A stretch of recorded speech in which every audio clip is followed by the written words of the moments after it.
Maintenant, Olivier de la Gauzy va vous présenter l'emballage léger bois et l'économie circulaire.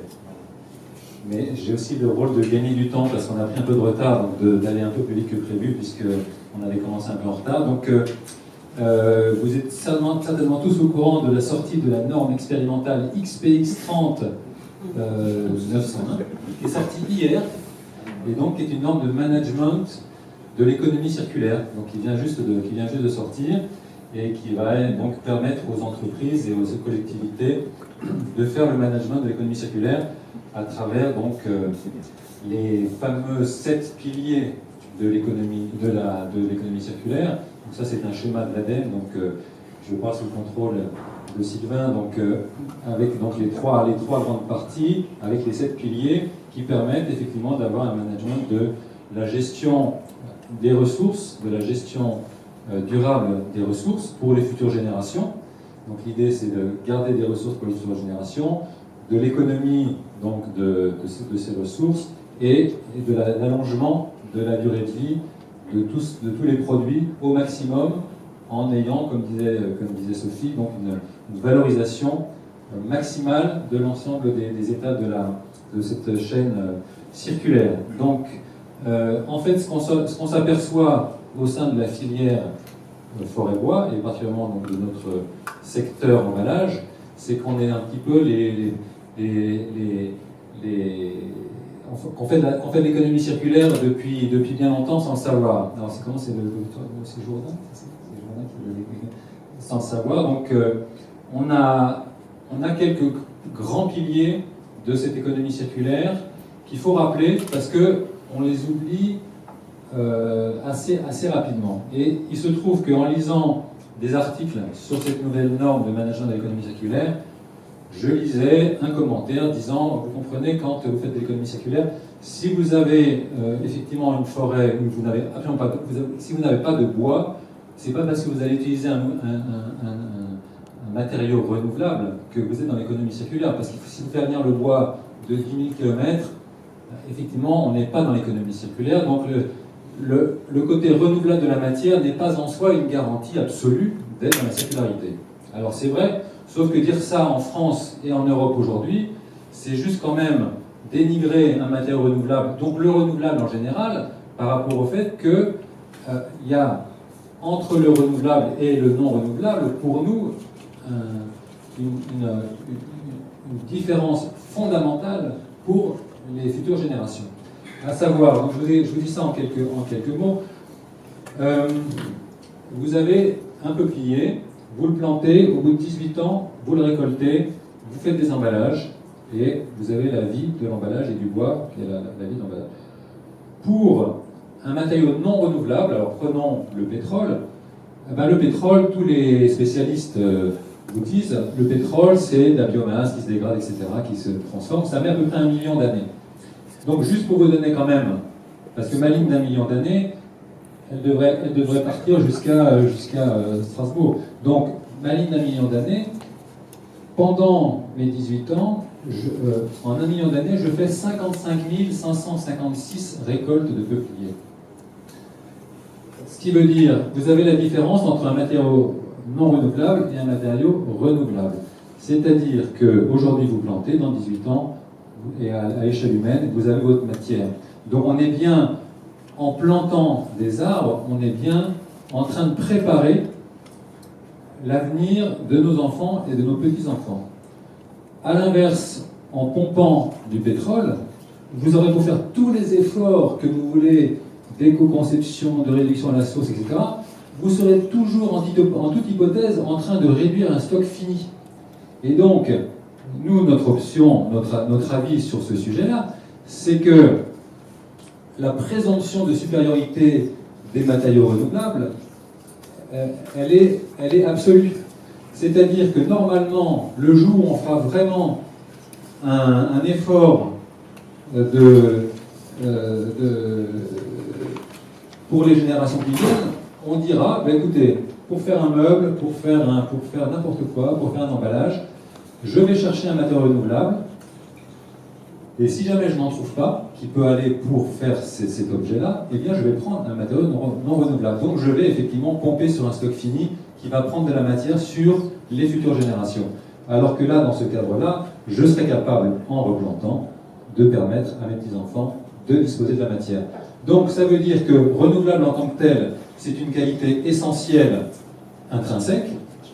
Par contre, durable, c'est renouvelable plus replantation. Si je ne replante pas, je suis d'une part un crétin parce que je ne prépare pas l'avenir, mais je ne suis plus durable. Donc je dois à la fois avoir un matériau renouvelable et faire l'effort de la replantation.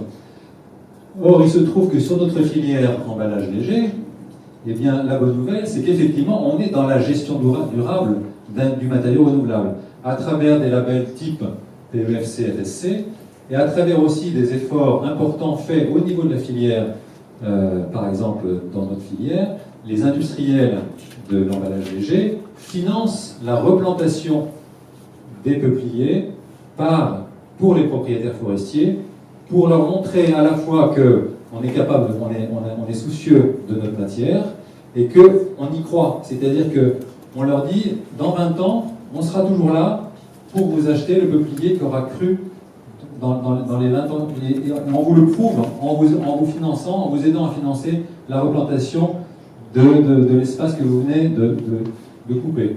Voilà. Donc ça, c'était le premier, on va dire, premier point très important de l'économie circulaire, c'est d'avoir toute cette avant-matière qui soit gérée durablement pour les futures générations. Deuxième point dans notre filière de cette approche d'économie circulaire, c'est toute la phase de fabrication.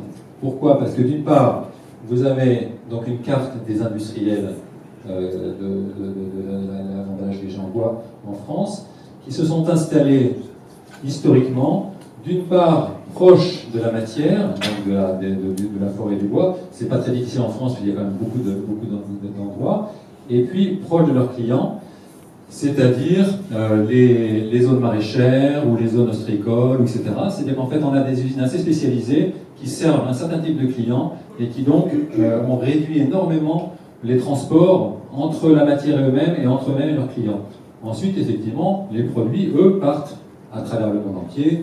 Vous avez du chou-fleur de Bretagne qui se retrouve en Russie ou aux États-Unis ou au Canada, mais l'emballage léger, il a été fait juste en Bretagne, quoi, pour les conditionneurs de chou-fleur. Donc vous voyez, on a déjà sur la partie logistique quelque chose de parfaitement organisé, et d'autre part, sur la partie industrielle, alors je donne toujours l'image, qu'est-ce que c'est que le déroulage d'un peuplier pour faire une cagette, des éléments de cagette? C'est comme si vous prenez un taille-crayon et vous taillez votre crayon pour que la mine pourra faire du dessin. Et bien tailler un crayon, vous voyez l'énergie qu'il vous faut pour tailler un crayon, elle est quasiment nulle. Or donc on est dans le monde de l'industrie de l'emballage léger en bois, dans une dépense d'énergie quasiment nulle pour construire, fabriquer les produits.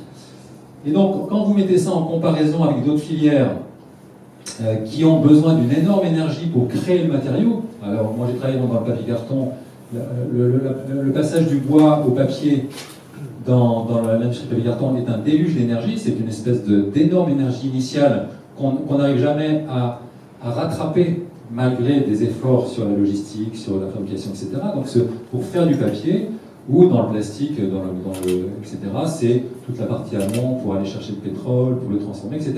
Donc là, on a une industrie qui est extrêmement économe en énergie. Ce qui fait que quand vous faites une ACV, un bilan carbone, etc., vous arrivez effectivement à des résultats extraordinaires, qui fait qu'aujourd'hui, plus personne n'ose se comparer avec la filière bois. Dès qu'on fait des comparatifs, on ne voit jamais le bois, parce que si on voit le bois, on est à 25 000 km devant. Et donc, on peut faire des comparaisons à 2, 3, 4, mais aujourd'hui, je ne vois plus d'ACV ou de comparatifs bois, autres matériaux, et je sais pourquoi. Enfin, j'ai pas de souci là-dessus, je sais pourquoi. Alors, dernier point, c'est donc la réutilisation de la matière. Donc, quand vous avez donc un emballage, et là, on va en parler largement avec Emmanuel et avec les intervenants, donc je ne vais pas y revenir, insister. Vous avez donc la valorisation matière, la valorisation énergie, le bois de classe A pour les petites chaufferies, donc, qui est un bois très facilement valorisable parce que c'est un bois de haute qualité, non pollué, pour les chaufferies qui ont le moins de filtres, donc qui est un bois de très bonne qualité en termes d'impact sur l'environnement. Donc on est tout à fait armé sur cette partie-là pour aussi intégrer une économie circulaire très maîtrisée. Mais effectivement, comme disait Sophie, on a un chantier de progrès qui est sur cette fin de partie, donc de fin de vie d'emballage. Mais on expliquera pourquoi tout à l'heure et comment on a travaillé à le résoudre. Donc le bilan des courses, c'est que sur cette phase économie circulaire, eh bien, on est tout à fait prêt à affronter les nouveaux défis de l'ensemble des textes qui sortent sur le développement durable, sur l'économie circulaire, parce qu'on a à la fois un matériau et à la fois un cycle de vie de nos cagettes qui est d'ores et déjà très valorisant. Notre seul souci, en fait, à nous, emballage, le bois, la filière bois en général, c'est que les matériaux non renouvelables ne coûtent pas le prix de leur rareté.